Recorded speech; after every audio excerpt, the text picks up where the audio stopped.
बात कर ले राजधानी लखनऊ की तो कोरोना संक्रमण ने रिकॉर्ड तोड़े हैं, इसमें कोई दो राय नहीं है। 13 दिन से हालात खराब हैं। हर रोज 5000 से अधिक संक्रमित मिल रहे हैं। मौत का आंकड़ा भी यहीं सबसे ज्यादा है। बीते 24 घंटों की अगर आप बात करेंगे तो 42 लोगों की कोरोना की वजह से मौत हुई है, जिसमें स्थानीय पुलिस प्रशासन के अधिकारियों के लिए भी एक बहुत बड़ी चुनौती है। ऑक्सीजन, दवा और इसके लिए मारामारी और इसी बीच कालाबाजारी, भीड़ पर नियंत्रण की जिम्मेदारी पुलिस ही पर है। और ऐसे हालातों में काम करने के लिए पूरी लगन एहतियात से पुलिस लगी है, ऐसा भी देखा जा रहा है। वीकेंड लॉकडाउन के मौके को समझदारी से लागू करना बेहतरीन उदाहरण है। पुलिस के सामने खुद को संक्रमण से बचाए रखना भी बड़ी चुनौती है। इन सब गतिविधियों, कार्रवाइयों और चुनौतियों पर बात करने के लिए लखनऊ के पुलिस कमिश्नर डीके ठाकुर हमसे जुड़ गए हैं। हम उनसे जानेंगे राजधानी लखनऊ में जो हालात हैं उसके निपटने के लिए तैयारी। सबसे पहले डीके ठाकुर जी, आपका स्वागत है और बहुत बहुत धन्यवाद, क्योंकि ऐसे वक्त में जो कम्युनिकेशन होता है, जो संवाद होता है, बेहद जरूरी हो जाता है, क्योंकि डर लोगों के अंदर बैठा है। ऐसे में क्या पता आपकी बातों से थोड़ा भरोसा हो, थोड़ी हिम्मत बने। अभी खुद प्रधानमंत्री ने भी मन की बात में यही सारी बातें कही हैं कि घबराहट बहुत ज्यादा भरी है लोगों में। ऐसे में पुलिस के कंधों पर कितनी जिम्मेदारी है, कितना प्रेशर है, बताइए। जी, आपने बहुत सही कहा है और मैं आपका और सभी मीडिया चैनल, चाहे इलेक्ट्रॉनिक हो, प्रिंट हो, उनका मैं आभारी हूँ कि आपके माध्यम से हमारी बात, पुलिस की बात, पुलिस कमिश्नरेट लखनऊ की बात लखनऊ की आम जनता के पास पहुंची है और उन्होंने जैसो काफ़ी हमारा साथ दिया है जी। और लखनऊ की आम जनता के हम बहुत आभारी हैं कि जो भी हम लोगों ने लॉकडाउन का या और नाइट कर्फ्यू का, कोरोना कर्फ्यू का या किसी भी चीज़ का हम लोगों ने जैसो अनुपालन कराने की कोशिश की है, उसमें यहाँ की जनता ने पूरे मनोयोग से हमारा साथ दिया है। इसलिए आपने देखा होगा कि लखनऊ में कभी भी कोई क्राइसिस की स्थिति उत्पन्न नहीं हो पाई। एक दो दिन ऐसा स्थिति हुआ था, एक दो दिन ऐसी स्थिति हुई थी जिसमें कि आपने देखा होगा कि हमारे जो ऑक्सीजन प्लांट थे वहाँ पर काफ़ी भीड़ इकट्ठी हो गई थी। एक आध बार अफवाह फैल गया कि साहब कुछ ऐसे हॉस्पिटल हैं जहाँ पर लोग नहीं पहुँच पाए हैं, ऑक्सीजन नहीं पहुँच पाया है, लोगों की मौत हो गई। लेकिन ये सारी चीज़ें अफवाह थी। हमारे अधिकारी मौके पहुँचे, उन्होंने जानकारी की और ये अफवाह को गलत साबित किया। तो मैं आपको बताना चाहूँगा कि लखनऊ की जनता ने जो हमारा साथ दिया है, इस संकट में साथ दिया है, पुलिस का, प्रशासन का, उसके कारण जितने भी फ्रंट पर हमने काम किया है, चाहे लॉकडाउन लागू कराना हो, चाहे ऑक्सीजन का वितरण कराना हो गैस प्लांट से, चाहे ऑक्सीजन को पहले हॉस्पिटल भेजना हो, बाद में जनता को देना हो, ये जितने भी मुद्दे थे, सब मुद्दे पर आम जनता ने पूरे मनोयोग साथ दिया है। और इसमें हमारे जितने भी channel, electronic channel, print channel साथ दिया है। तो आपके माध्यम से यदि हम जनता से संवाद कर पा रहे हैं तो हमारे लिए बहुत फायदे की बात है, आम जनता के लिए फायदे की बात है। देखिए सर, बिल्कुल आम जनता का सहयोग खासकर लखनऊ में तो जरूर देखने को मिला है। ऑक्सीजन की बात आपने कही है, ऑक्सीजन सिलेंडर के लिए मारामारी तो रही है सर। हम मानते हैं कि जनता ने सहयोग दिया है, बहुत धैर्य का काम परिचय दिया है, लेकिन ऑक्सीजन सिलेंडर की मारामारी की तस्वीरें हम तक भी पहुंची है। मेयो अस्पताल का मैं नाम ले रही हूं क्योंकि हमने भी खबर वो चलाई थी। वहां पे ये अफवाह भी उड़ जाए सर, तो ऑक्सीजन कितनी जरूरी चीज है आपको बताने की जरूरत है नहीं। वो 5-5 मिनट, 1-1 मिनट की भी बात हो जाती है और ऐसे में परिजनों का घबराना भी लाजमी है। तो इन सारी चीजों के लिए जो लाइन लगी और इसके अलावा कालाबाजारी के लिए भी बहुत, ऐसे मामले में फायदा उठाने वाले लोगों की भी कमी नहीं होती है। इसके लिए क्या मोडस ऑपरेंडी रहा है, किस तरीके से डील करना है, इसका क्या रूट मैप रहा है आप लोगों के पास, वो भी जरा बताइए। स्नेह जी, मैं दो बातें बताना चाहूँगा। 2-3 दिन पहले अचानक एक दिन ये दिक्कत आई थी और अचानक ये समस्या आई थी। अचानक मैं चैनल ने चलाया था कि मेयो हॉस्पिटल के पास नहीं पहुंच रहे हैं, ऑक्सीजन नहीं पहुंच रहे हैं।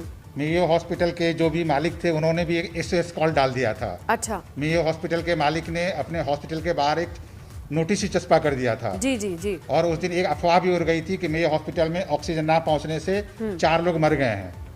मैं आपको बताना चाहूँगा, उस दिन भी स्वयं मैं और हमारे डिविजनल कमिश्नर रंजन कुमार स्वयं ऑक्सीजन प्लांट पर मौजूद थे।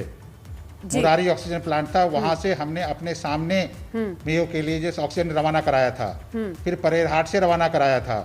और उस दिन सब सारी कार्रवाई करने के का ही ये नतीजा रहा था कि लखनऊ में कोई क्राइसिस नहीं हुई।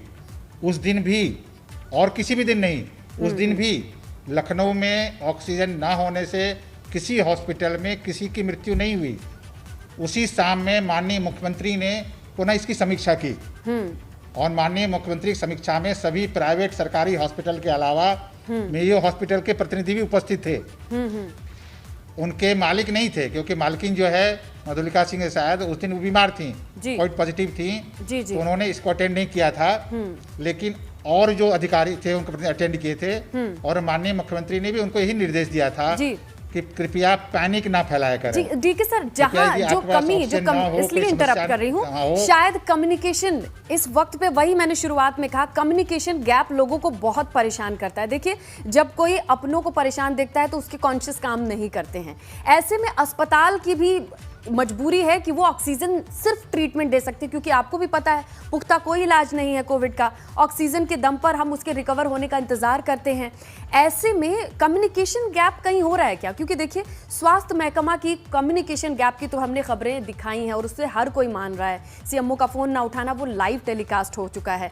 लेकिन ऐसे में आपको क्या लगता है कि एक अच्छा संवाद स्थापित हो पा रहा है? क्योंकि अफवाह वहीं से आई ना, क्योंकि कम्युनिकेट नहीं हो पाया ठीक से। नहीं, मैं इस बात से कुछ हद तक सहमत नहीं हूँ, पूरी बात पर नहीं कहूँगा, लेकिन मैं दो बातें कहना चाहूँगा। उस दिन की भी बात आपके सम्मानित मीडिया के माध्यम से आया था मेरे पास, जो सोशल मीडिया देखते हैं। सोशल मीडिया के तमाम ग्रुप्स लखनऊ बने हुए हैं, उन सभी ग्रुप से मैं जुड़ा हुआ हूँ। और जो सोशल मीडिया के सम्मानित ग्रुप हैं, जिम्मेदार ग्रुप है, वो सारी जिम्मेदारी जानकारी मेरे तत्काल डालते हैं। मुझे उस दिन भी पता है, मैं जब मुरारी में खड़ा था और मेयो में इस बात की अचानक क्राइसिस का अफवाह फैलना शुरू हुआ, तो हमारे मीडिया ग्रुप ने मुझे बताया और मीडिया ग्रुप को तत्काल मैंने सोशल मीडिया पर लिख के आश्वस्त किया कि हम और कमिश्नर स्वयं मौजूद हैं और स्वयं रवाना कर रहे हैं। नंबर 1। तो इसलिए मैं नंबर 1 तो ये कहना चाहूंगा कि संवादहीनता कहीं कोई स्थिति नहीं है। नंबर 1। ठीक है। नंबर 2, होता क्या है कि जब आपने अपनी समस्या प्रशासन को बताई तो प्रशासन को जरा देखने दीजिए, कुछ समय दीजिए, कुछ ब्रीदिंग पॉइंट तो देंगे आप। 5 मिनट 10 मिनट तो देंगे। बिना 5 मिनट 10 मिनट का इंतजार किए यदि आप आम जनता के बीच पैनिक फैलाते हैं, तो देखिए, पैनिक फैलाते हैं आप अपने अस्पताल के लिए, लेकिन वो पैनिक पूरे शहर में फैल जाता है और अस्पताल के लोग और आम जनता और सब परेशान होने लगती है। तो कभी कभी जब आप किसी का भला करना, एक का भला करने के चक्कर में 100 का नुकसान कर दे रहे हैं। ऐसी परिस्थिति नहीं आनी चाहिए सर। दूसरी बात बताना चाह रहा था कि हमारे संवाद, कंप्लीट कीजिए। यही बात मैं आपको रिपीट करना चाहूंगा। यही बात उस दिन माननीय मुख्यमंत्री ने भी मेयो के सम्मानित प्रतिनिधि को बताया था। चलिए, तो तमाम अस्पतालों को आपके जरिए कम से कम इतना आश्वासन है कि इस कमी को सबसे पहले वो अपने स्तर पर प्रशासन से अच्छे से रखें और वहीं से उनको ये सारी सुविधाएं मिल जाएंगी। जनता के बीच में पैनिक ना हो, इसलिए वहां पे कम्युनिकेशन अच्छा है, ये बात साफ हो चुकी है। दूसरी चीज सर ये देखी जा रही है कि ऐसे में इस महामारी में भी जो ब्लैक कर रहे हैं चीजें, उन तक पहुंचने के लिए क्या तरीका है? जैसे कि अब मुझे याद नहीं है कहाँ की खबर है, वहां पर तीमारदार बन के फोन किया जा रहा था, पता किया जा रहा था, तो उन्होंने बताया कि हाँ, हमारे पास ब्लैक में रेमडेसिविर भी है और ऑक्सीजन भी है। हमारी क्या तौर तरीका है जिससे पता लगाएं कि ये कालाबाजारी यहाँ हो रही है? जी, आपने बहुत सही कहा और ये लखनऊ पुलिस के संज्ञान में भी आया था और लखनऊ पुलिस ने इस पर प्रभावी कार्रवाई करते हुए 2 या 3 दिन के अंदर हम लोगों ने 5-6 थाना क्षेत्रों में बहुत सारे लोगों को पकड़े, बहुत सारी रिकवरी की, बहुत सारी कार्रवाई की, लोगों को जेल भेजा और उनके खिलाफ हम लोग निकट भविष्य में गैंगस्टर NSA की भी कार्रवाई करेंगे।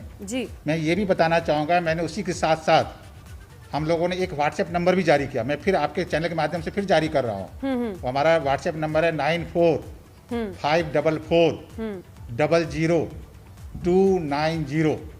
ठीक है। ये नंबर केवल इसलिए है कि कोई भी कालाबाजारी कोरोना से संबंधित हो रही हो, चाहे ऑक्सीजन सिलेंडर की, चाहे रेमडेसिविर दवा की या किसी अन्य महत्वपूर्ण दवा की, तो आम जनता, लखनऊ की जनता से मेरा आग्रह है कि इस नंबर पर व्हाट्सएप के माध्यम से सारी सूचनाएं हमसे शेयर करें, हम 100% कार्रवाई करेंगे। तो 2-3 दिन पहले ज़रूर यहाँ ये अफवाह फैली थी, लोगों के मन में भय था, डर था कि रेमडेसिविर कालाबाजारी हो रही है, नकली रेमडेसिविर बचे जा रहे हैं। लेकिन हमारी पूरी पुलिस टीम ने, हमने ठाकुरगंज में, अमीनाबाद में, नाका में, कैसरबाग में, मानक नगर में, गोमती नगर में अलग अलग थाना क्षेत्रों में अलग अलग कार्रवाई की, अलग अलग लोगों को पकड़ा, तमाम ऐसे लोगों को पकड़ा कि जो डॉक्टरी के पेशे से जुड़े हुए थे, जी जी, वो इसका फायदा उठा रहे थे, उनको पकड़ के जेल भेजा। और आम जनता, जी, लखनऊ की आम जनता ने इसकी काफ़ी सराहना की और पिछले 2-3 दिनों से इस तरह का अफवाहों पर जैसो करीब करीब 99% रोक लग गई है।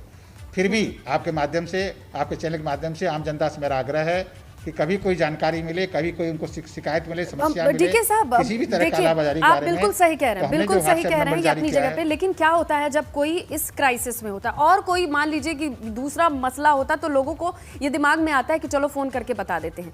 लेकिन प्रॉब्लम ये हो जाती है जब किसी को दिख रहा होता है कि अपना दम तोड़ रहा है, उसे डर लगता है कि कहीं ऐसा ना हो कि ये बताएं और ये ऑक्सीजन जो आ रही है वो मेरे हाथ से चली जाए। बहुत पतली सी लाइन है जिसे पार नहीं करना चाहता है, लोगों को पहले दिखता है कि जान बचानी है। आप सही कह रहे हैं, लेकिन मैं 2 चीज बताना चाहूँगा। एक तो आश्वस्त करना चाहूँगा कि कल माननीय मुख्यमंत्री, माननीय प्रधानमंत्री के प्रयास से लखनऊ में काफ़ी ऑक्सीजन आ गया है। आपने देखा होगा ऑक्सीजन एक्सप्रेस आया, बोकारो से चल के आया, लखनऊ में आया। लखनऊ में जितने हमारे गैस प्लांट हैं 6, वो सब में हम लोगों ने ऑक्सीजन ऑफलोड करा दिया है। अब आज सवेरे से आपके संवाददाता के माध्यम से मेरी बात हो रही थी, उनसे भी बात हो रही थी, लखनऊ में किसी भी प्लांट पर कहीं भी ऑक्सीजन लेने के लिए कोई मारा मारे नहीं है। सब जगह स्मूथ लाइन लोग लगे हुए हैं, हॉस्पिटल भी ले रहे हैं, आम जनता भी ले रही है, जिसको जरूरत है डॉक्टर को प्रिस्क्रिप्शन साथ ले रही है। हम लोगों ने ये कालाबाजारी ना हो, इसको रोकने के लिए एक बहुत सार्थक प्रयास ये किया है हमने और जिला प्रशासन ने कि जो भी आम व्यक्ति, आम जनता, इंडिविजुअल ऑक्सीजन सिलेंडर लेने गैस प्लांट पर जा रही है, वो अपने साथ डॉक्टर का प्रिस्क्रिप्शन और आधार कार्ड लेके जाए, वो जमा करे, वो ले जाए। उनको सबको स्मूथली मिल रहा है। इसके अलावा हम लोग को भी आम जनता के माध्यम से, मीडिया के माध्यम से कहीं भी जानकारी मिलती है कि सर इनको कहीं ऑक्सीजन लेने में दिक्कत आ रही है, हम लोग, हमारे पुलिस वाले स्वयं फैसिलिटेट कर रहे हैं। जब 2 दिन पहले क्राइसिस स्थिति थी तो हम लोग ये डर था कि जो हॉस्पिटल वाले ऑक्सीजन लेके जाएंगे उनके साथ कोई बदतमीजी ना हो जाए, कोई छीना झपटी ना हो जाए। तो ऐसे क्राइसिस के मौके पर हम लोगों ने हॉस्पिटल के ऑक्सीजन के वाहनों को पुलिस के एस्कॉर्ट में गैस प्लांट से हॉस्पिटल तक भेजा। तो जहाँ जहाँ भी क्राइसिस आई, जहाँ जहाँ भी आवश्यकता आई, जहाँ जहाँ भी पुलिस की जो भूमिका की आवश्यकता पड़ी, हम लोगों ने 100% उसको सही करने का प्रयास किया। ठीक है सर, लेकिन बहुत चुनौतीपूर्ण वक्त है, ये हम सभी मानते हैं, और कालाबाजारी के लिए आपने सख्त संदेश दिए हैं। कितने लोगों को अब तक पकड़ा गया है सर, और कार्रवाई कितनी स्ट्रांग हुई? क्योंकि देखिए, कार्रवाई उन पे जो हुई है वो यहाँ पर बताना एक नज़ीर का काम कर सकता है। क्या पता अगर किसी ने मन में ये छुपा रखा हो कि कालाबाजारी करनी है, तो उसके भीतर ये डर बैठे। मैं बताना चाहूँगा कि 3 दिनों के अंदर हम लोगों ने 5 थाना क्षेत्रों में, 5 थाना क्षेत्रों में, मानक नगर, गोमती नगर, ठाकुरगंज, कैसरबाग, अमीनाबाद, नाका, इन थाना क्षेत्रों में 18 लोगों को जेल भेजा। अलग अलग लोगों के पास रेमडेसिविर बरामद हुई भी, उनको बेचने से जो उनके पास लाखों रुपये इकट्ठा हुए वो बरामदी की। उसके अलावा हम लोगों ने बाद में कृष्णानगर में एक जगह ऑक्सीजन सिलेंडर लेने में बदमाशी कर रहे थे, किसी और के नाम से किसी और जगह ले रहे थे, उसको भी हम लोगों ने जेल भेजा है। उसके बाद से ऑक्सीजन और रेमडेसिविर लेकर के जो शिकायतें आ रही थी वो करीब करीब बंद हो गई हैं। चलिए, अब ये है कि ऐसे में वो तमाम लोगों के लिए नज़ीर है कि ये संभव नहीं है इस वक्त मानवता को बचाने के बजाय अगर कोई ऐसा काम करता है। इसके अलावा सर आपसे जानना चाहते हैं कि पुलिसकर्मी भी खुद संक्रमण की चपेट में आ रहे हैं, ऐसे में क्या कदम उठाए जा रहे हैं और उनकी सुरक्षा के लिए किस तरीके की चीजें हैं? आपने सही कहा, आपने देखा होगा जो भी कोरोना फ्रंट वॉरियर्स रहे, चाहे हेल्थ वर्कर, चाहे मीडिया, चाहे पुलिस, ये सबसे ज़्यादा संक्रमित हुए हैं। इसी क्रम में हमारे लखनऊ पुलिस के भी काफ़ी लोग संक्रमित हैं, काफ़ी अधिकारी संक्रमित हैं जी। हमारे 7 से 8 राजपत्रित अधिकारी संक्रमित हैं, हमारे 7-8 इंस्पेक्टर संक्रमित हैं। अभी तक नीचे कांस्टेबल, हेड कांस्टेबल लेवल पर 1-2 डेथ भी हो चुकी है। उनके सब बहुत लोगों के परिवार वाले संक्रमित हैं जी जी। हम लोग जितनी एहतियाती कदम उठा सकते हैं उठा रहे हैं, सबको मास्क दे रहे हैं, सैनिटाइजर यूज करने के लिए हम लोग प्रेरित कर रहे हैं, ग्लव्स यूज करने के लिए प्रेरित कर रहे हैं, ग्लव्स बांट रहे हैं। जिनको छोटी सी भी कोई शिकायत आ रही, समस्या आ रही है, उनका इलाज करा रहे हैं, उनका RT-PCR टेस्ट करा रहे हैं। हम लोगों ने एहतियात के तौर पर लखनऊ पुलिस लाइन में एक आइसोलेशन वार्ड भी तैयार कर लिया है जी जी। वहाँ सारी व्यवस्थाएं कर रखी है। कोई इमरजेंसी स्थिति में हम लोग जैसे कि कहीं बेड ना मिले तो वहाँ भी हम लोग उनका उपचार कर सकें। देखिए सर, जाते जाते ये तो तय है कि लखनऊ वाले इस बार काफ़ी एजुकेट नज़र आए। लॉकडाउन खुद से उन्होंने लगाया और खुद भी फॉलो करने में मदद कर। हमारे पास ऐसी कोई तस्वीरें नहीं आई हैं लखनऊ से खासकर कि कोई लॉकडाउन का उल्लंघन कर रहा है या फिर पुलिस से बहस कर रहा है। ये सारी चीज़ें तो नहीं देखने मिली। जाते जाते सर हमें ये जानना है कि स्वास्थ्य महकमा से आप लोगों का कोऑर्डिनेशन कैसा चल रहा है, वहाँ से जितना सपोर्ट चाहिए चीज़ें, क्योंकि अभी मिल के ही काम कर रही हैं आपका डिपार्टमेंट और हेल्थ डिपार्टमेंट इस वक्त लोगों की मदद में जुटा है। आप लोगों का कोऑर्डिनेशन कैसा है? देखिए, केवल स्वास्थ्य महकमा नहीं, जब हम लोग काम करते हैं साथ में तो पुलिस, जिला प्रशासन, नगर निगम, स्वास्थ्य विभाग सब लोग मिलकर काम कर रहे हैं जी। देखिए, हम सब लोग क्राइसिस संकट की स्थिति का सामना कर रहे हैं। संकट की स्थिति में छोटी मोटी कमी कहीं कहीं रह जाती है, जिसको किसी एक पर न डाल करके सब लोग मिल के काम कर रहे हैं, साथ मिल के काम कर रहे हैं। और हम आश्वस्त करना चाहेंगे आपको, लखनऊ पुलिस कमिश्नर की तरफ से, प्रशासन की तरफ से, शासन तरफ से, स्वास्थ्य विभाग हो, जिला प्रशासन हो, कहीं भी कोई कमी हो, हम लोग निरंतर पर नज़र रखे हुए हैं और हम लोग उसको हर एक कमी को पूर्ति करेंगे और सही काम करने की कोशिश करेंगे। चलिए डीके ठाकुर जी, आपका बहुत शुक्रिया एबीपी गंगा पर आने के लिए, बातचीत करने के लिए और तमाम लोगों को आश्वासन देने के लिए कि पुलिस विभाग की तरफ से जो कुछ भी मदद की ज़रूरत है, हेल्पलाइन हम भी लगातार फ्लैश कर रहे हैं। मुश्किल वक्त है, थोड़ी हिम्मत रखिए, कम से कम अपनी बीती बताइए ताकि ऐसे कोई आपकी तरह और भी ना इस चेन में आए। कालाबाजारी के खिलाफ ज़रूर आवाज़ उठाइएगा। आपको विश्वास दिलाने के लिए खुद डीके ठाकुर जी ने ये सारी बातें कही। आपका शुक्रिया।